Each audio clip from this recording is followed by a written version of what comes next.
¿Qué tal, amables amigos?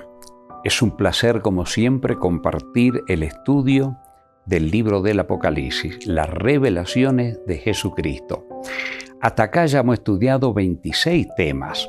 Hemos visto desde el capítulo 1 al 5, hemos visto todos los detalles que abarca y hemos visto el capítulo 12 hasta el 13.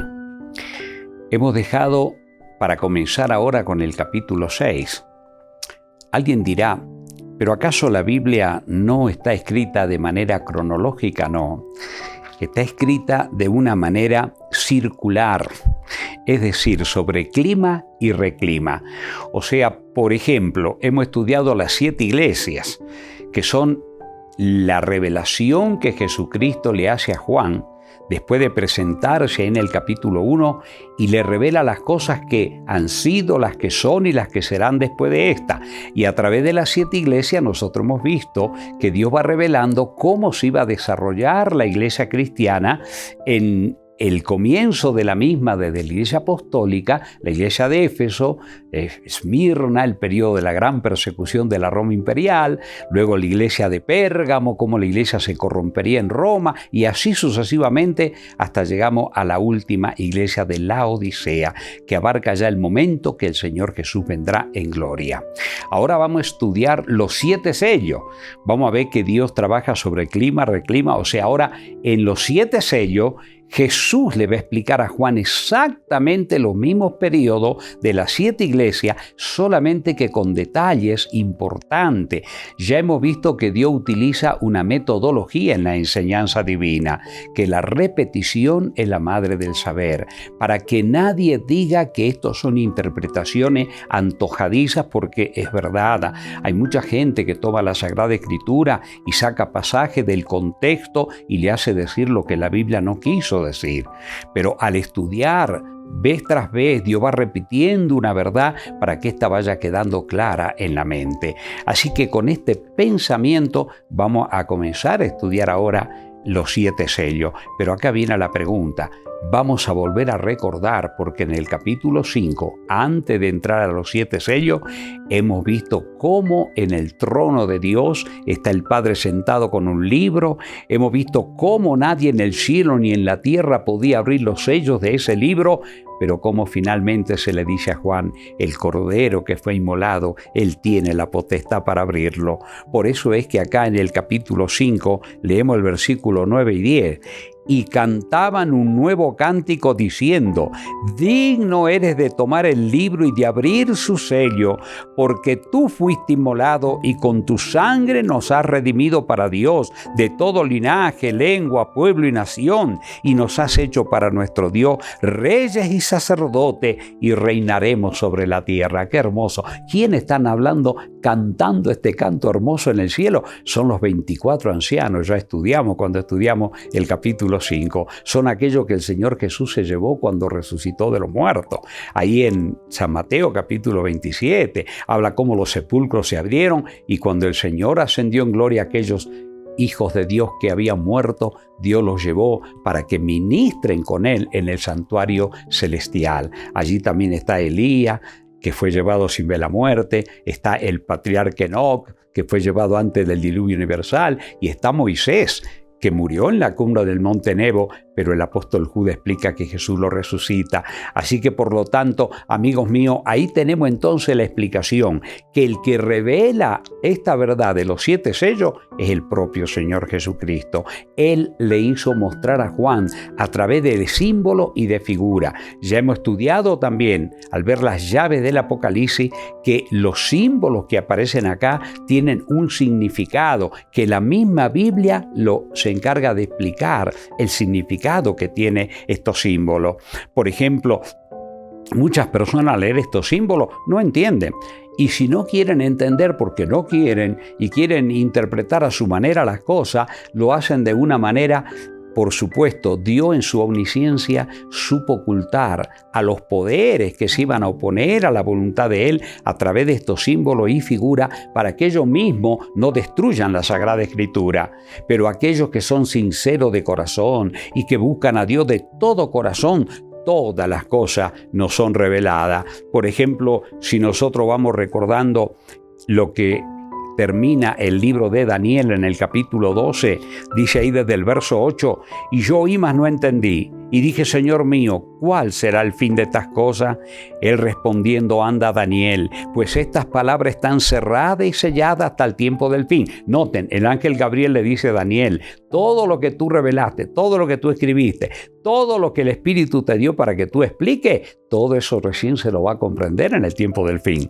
Y el verso 10 dice, muchos serán limpios y emblanquecidos y purificados. Los impíos procederán impíamente y ninguno de los impíos entenderá, pero los entendidos comprenderán. ¿Se dan cuenta, mis amigos? Si queremos entender las profecías, tenemos que estar dispuestos a escuchar la voz de Dios y lo que Él nos explica con detalle. Así que con esta introducción vamos a ir al primer sello que aparece allí en el capítulo 6. Dice, vi cuando el Cordero abrió uno de los sellos y oí a uno de los 4 seres vivientes decir con voz de trueno, ven y mira. Y he aquí un caballo blanco, y el que lo montaba tenía un arco, y le fue dada una corona, y salió venciendo para vencer. ¿Qué significa este primer sello? Bueno, vamos a analizar y vamos a ver que el caballo blanco está solamente simbolizando la manera en que la Iglesia Apostólica iba a salir con el fuego del amor de Cristo a predicar el Evangelio, como Jesús le dijo, y por todo el mundo y predicar el Evangelio a toda criatura, y al que creyere bautízalo en el nombre del Padre, del Hijo y del Espíritu Santo. Y entonces el blanco está representando la pureza de la Iglesia en su doctrina, en su verdad, que tenía que expandirlo. Vamos a ver algunos textos bíblicos que nos van a ayudar a ir comprendiendo todo esto. Por ejemplo, mire, dice que tenía un arco, tenía una corona de gloria, y el que lo montaba, dice, y miré, estaba montado sobre un caballo blanco y salió venciendo victorioso para vencer. Vamos a ver acá en el Salmo 45 algunos símbolos que nos van a ayudar a comprender.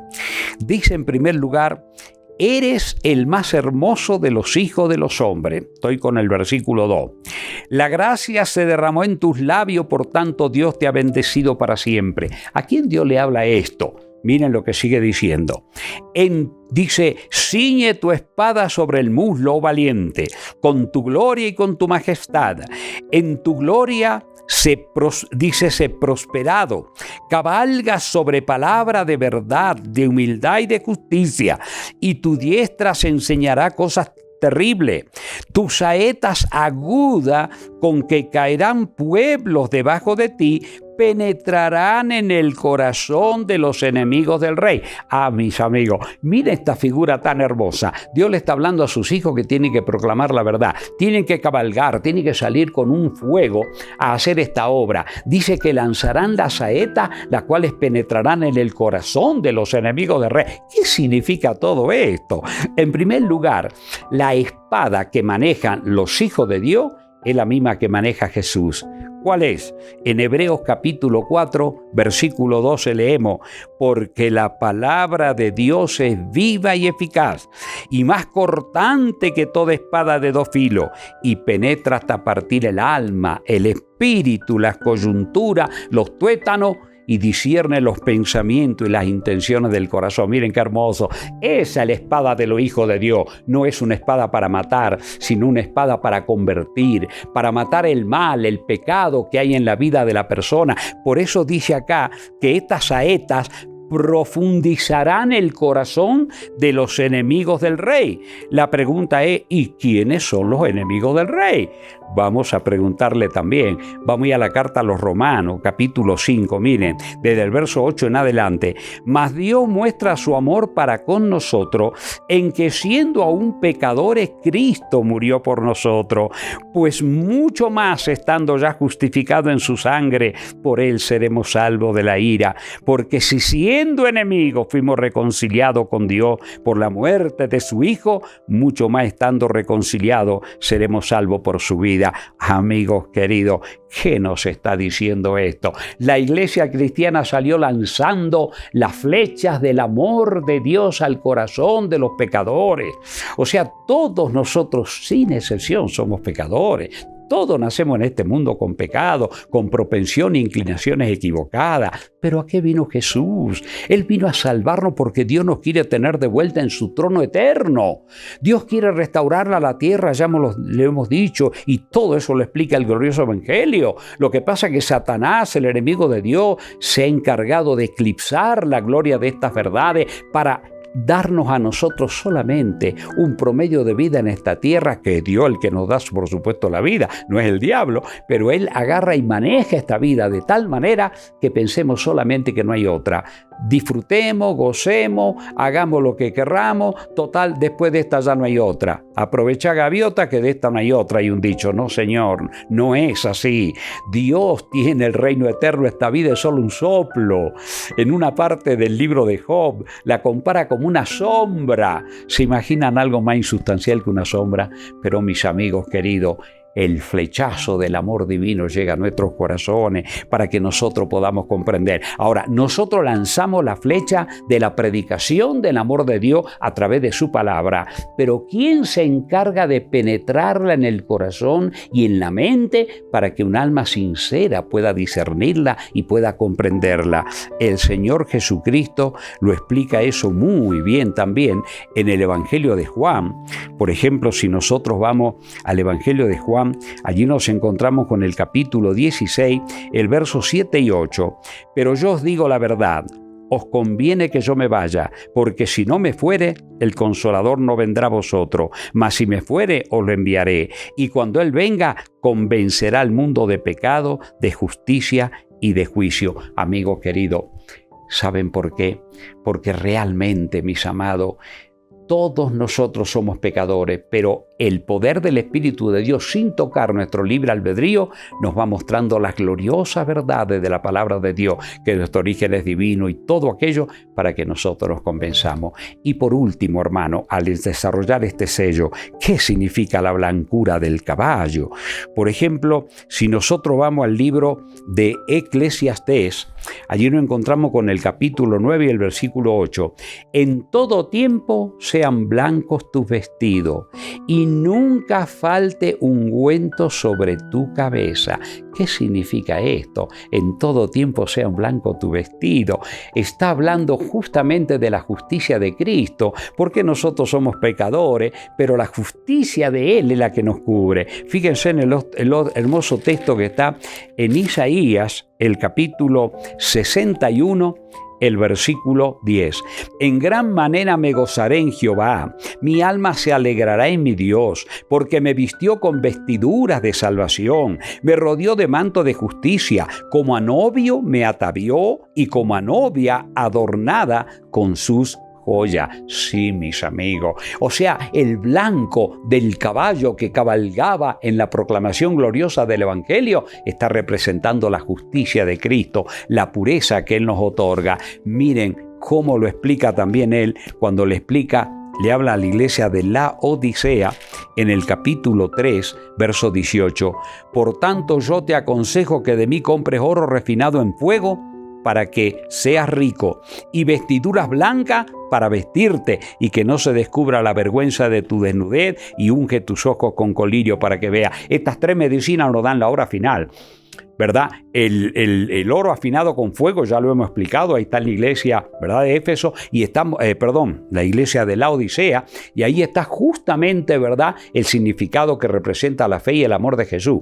Y la vestidura blanca, para que no se descubra la vergüenza de tu desnudez, es la justicia de Cristo. Y el colirio es el discernimiento espiritual para ver el error bajo cualquier disfraz que se presenta. Así que, querido amigo, mira, con este primer sello estamos introduciendo nuevamente la historia. Así que, por lo tanto, la iglesia cristiana comienza a correr con el fuego del amor de Jesús. Cuando vemos en Hechos de los Apóstoles, iba a llenar toda la tierra de aquel entonces con el precioso evangelio del reino. Que Dios nos bendiga. En el próximo tema continuaremos estudiando al sello segundo y al tercero, y vamos a ver cómo el contraste es notable, de blanco a rojo y de rojo a negro, los caballos que aparecen. Que Dios te bendiga para continuar estudiando en el próximo tema los 7 sellos.